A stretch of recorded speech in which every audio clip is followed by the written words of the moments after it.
Come south with us into the sunshine. You'll be in the best of company. Winston Churchill made the same journey. In fact, it was he who reminded the world of Marrakesh, this fabulous town of the south. Half African, half Saharan, where life meanders on today as it did 1,000 years ago, when Sultan Abu el-Akbar made it his capital. That is Marrakesh. In the distance, the snow-capped Atlas Mountains shine blue in the sun. Cutting off the town from mountain and desert is an unbroken wall. It was built centuries before by chain gangs of prisoners captured by the warrior sultans of Marrakesh, or sold to them by the pirates of the Moroccan coast. And then, startling in its unexpectedness, you see the other side of Marrakesh. Here is the Manounia Hotel, where Churchill stayed. Supermodern, it sports every refinement of a mechanical age. An oasis of the 20th century in concrete and glass and formal gardens. It is surrounded by a people who look as you imagined they did in Bible times. In Marrakesh, even in the depth of winter, oranges glow like golden glass balls. The sun shines on the date palms, and the wide streets of the European quarter look cool and inviting. Though even here the old breaks in on the new. The patient donkey trots on a surface designed for limousines. You pass women wearing the traditional yasmak, women whose face no man except their husband must ever look upon.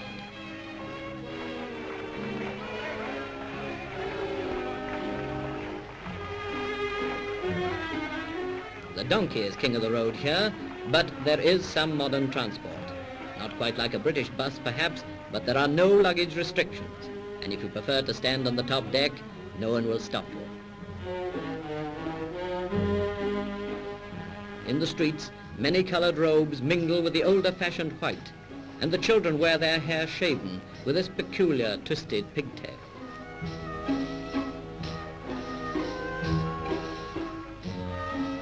But if you seek the real Marrakesh, you must leave the European quarter with its thin veneer of the present day, past the palaces and the mosques, towards the souks and the bazaars of the native quarter. Here in a labyrinth of narrow streets, the hours fly quickly.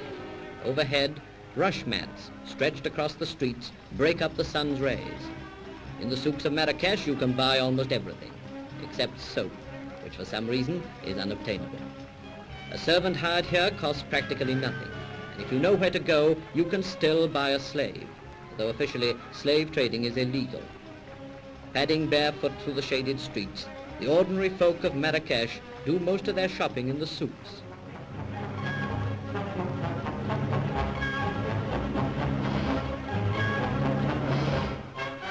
Even here, the West has caught up with them. On show are the latest things in underwear.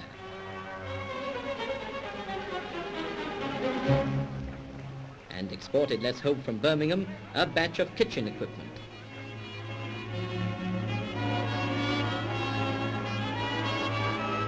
Alongside the new, squatting behind his wares, is the spice cellar.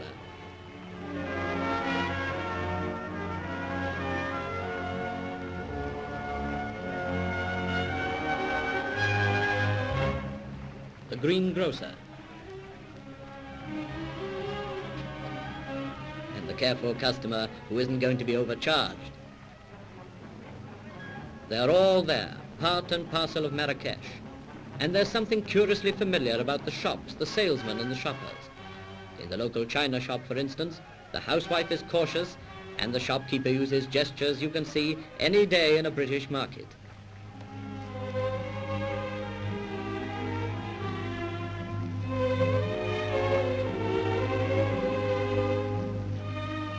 In Marrakesh, time has paused in its tracks.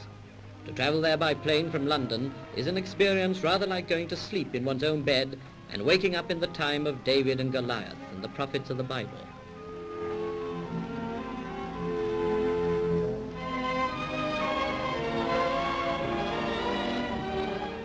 Prominent figures in the marketplace are the doctors. They display few medicines, but a multitude of charms. Among them are animal hides, lizard skins, jackal's teeth. The teeth are supposed to make their owner irresistible to women. Around the streets, some refuse to have their pictures taken, especially the makers of opium pipes. But most have never seen a camera before. Every street has its quota of beggars, but the marketplace seems to be their gathering ground. Quite near and as busy as the narrower streets of the souks, you find the orange market. Thousands of cases, some of them perhaps destined for Britain, are examined and priced. After long haggles, they change hands, and the sellers go back to their groves to replenish their stocks from the loaded trees.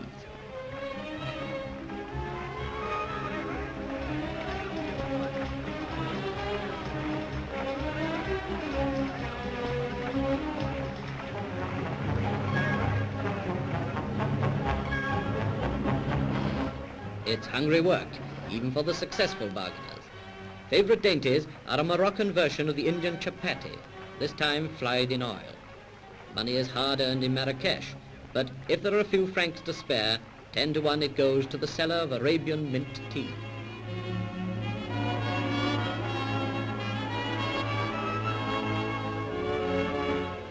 All kinds forgather in this strangest of public meeting places, and when business is done, the snake charmer holds the crowd a little longer. The routine has been the same for many hundreds of years. Probably it will not change for many hundreds more.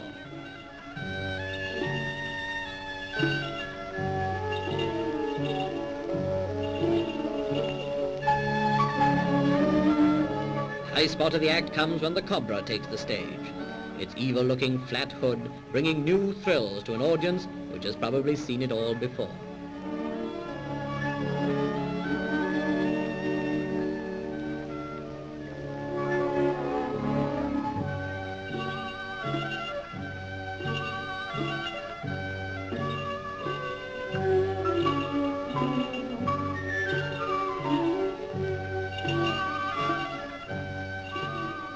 Then there's the star comedian of Marrakesh.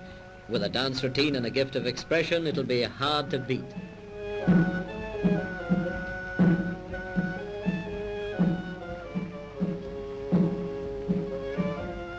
No less colourful is the grain market. All the East is here. The East of the Arabian Nights with its romance and mystery, and rubbing shoulders with it, the grasping, bargaining, flea-bitten East of the street traders.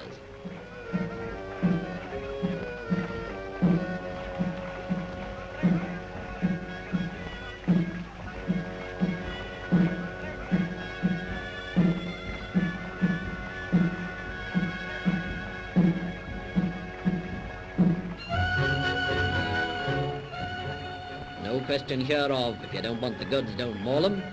Everyone tries the grain out carefully before buying. If you find you've been tricked, it's no good coming back to complain. In the background, the old men argue endlessly. They do this every day, and no one knows who cheats whom. For all the charm of its shabby, sprawling, exciting streets and buildings, the true magnificence of Marrakesh is its people. Here you find the rugged Arab of the Sahara. Standing beside him, you may find the gentle-featured southern Berber, or the dark-skinned half-Negro from the Niger Valley. These people and the fantastic mixture of their races have produced a type quicker-minded and more vigorous than can be found anywhere in the Sultan's empire.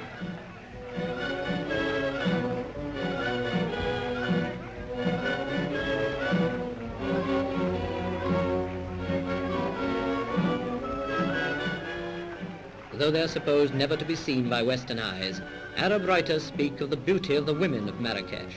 Certainly they walk with great dignity, their babies slung at their backs and carrying heavy loads on their heads.